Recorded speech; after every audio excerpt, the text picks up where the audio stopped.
امام ابو حنیفہ نے اپنے خواب میں ایک عجیب منظر دیکھا۔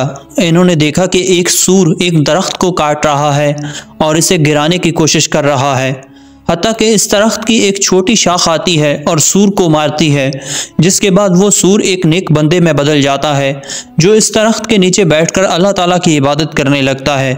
جب امام ابو حنیفہ بیدار ہوئے تو فوراً اپنے استاد اور معلم شیخ حماد بن سلیمان کے پاس اس خواب کی تعبیر کے لیے پہنچ گئے۔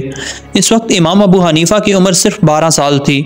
جب وہ اپنے شیخ کے پاس پہنچے تو دیکھا کہ وہ شدید غم اور فکر میں مبتلا ہیں۔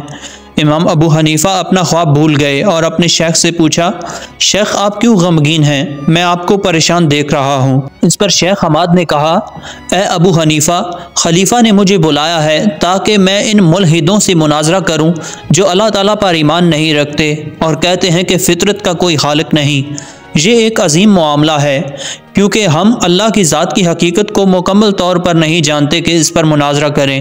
امام ابو حنیفہ نے اپنے شیخ سے کہا، شیخ مجھے آپ کی جگہ جانے دیں، اگر میں ان کے سوالات کا جواب دے سکا تو یہ شیخ کے وقار کو بڑھائے گا اور اگر نہ دے سکا تو میں ایک طالب علم ہوں۔ اس پر شیخ نے کہا، اے ابو حنیفہ، اللہ کے بھروسے پر جاؤ۔ امام ابو حنیفہ خلیفہ کے محل پہنچے جہاں ایک گروہ موجود تھا۔ امام ابو حنیفہ نے سلام کیا، السلام علیکم ورحمۃ اللہ وبرکاتہ، لیکن سلام کا جواب صرف خلیفہ اور چند لوگوں نے دیا۔ خلیفہ نے کہا، تمہارے شیخ حماد بن سلیمان کہاں ہیں؟ میں نے انہیں بلایا تھا، وہ کیوں نہیں آئے؟ امام ابو حنیفہ نے کہا، میرے شیخ نے مجھے ان کی جگہ بھیجا ہے۔ پھر امام ابو حنیفہ ان لوگوں کے درمیان بیٹھ گئے اور ان سے کہا کہ اپنے سوالات پیش کریں تاکہ میں ان کے جواب دے سکوں۔ ملحدوں کے سردار نے کہا، اے ابو حنیفہ، تمہارے شیخ کیوں نہیں آئے؟ کیا ان کے پاس کافی علم نہیں تھا کہ وہ ہم سے مناظرہ کریں؟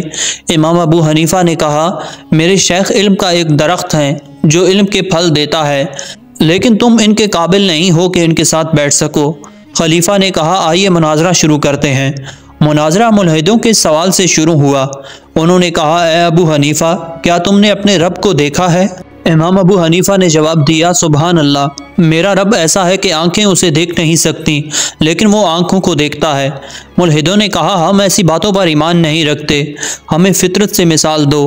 امام ابو حنیفہ نے کہا، یہ مثال لیجئے، اگر آپ کسی کے پاس ہوں جو موت کے قریب ہو اور جب وہ مرے تو اس کے جسم سے کیا نکلتا ہے؟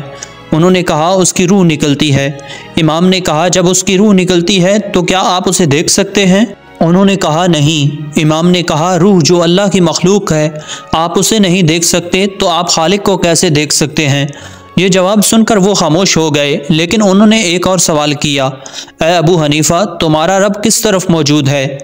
امام ابو حنیفہ نے کہا، جہاں بھی تم رخ کرو گے اللہ کا چہرہ وہیں ہوگا۔ ملحدوں نے کہا، ہم قرآن پر ایمان نہیں رکھتے، ہمیں فطرت سے مثال دو۔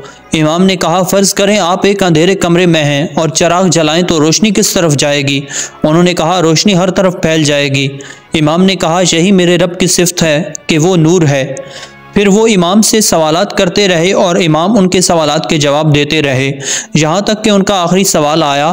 انہوں نے کہا، اے ابو حنیفہ، تمہارے دین میں کہا جاتا ہے کہ جنات کو آگ سے پیدا کیا گیا ہے، تو انہیں آگ میں کیسے عذاب دیا جائے گا؟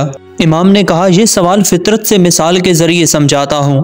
پھر امام نے زمین سے ایک مٹی کا ڈھیلا اٹھایا اور ایک ملحد کے سر پر مارا۔ خلیفہ نے کہا، اے ابو حنیفہ، یہ کیا کر رہے ہو؟ امام نے کہا، یہ محض ایک وضاحت کی مثال ہے۔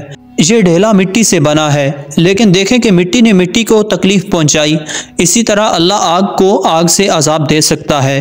یہ جواب سن کر سب حیران رہ گئے اور ملحدوں کے سردار نے کہا، اے ابو حنیفہ، مجھے اپنے شیخ کا پتہ بتاؤ تاکہ میں ان کے قدموں میں بیٹھ کر ان کا شاگرد بن سکوں۔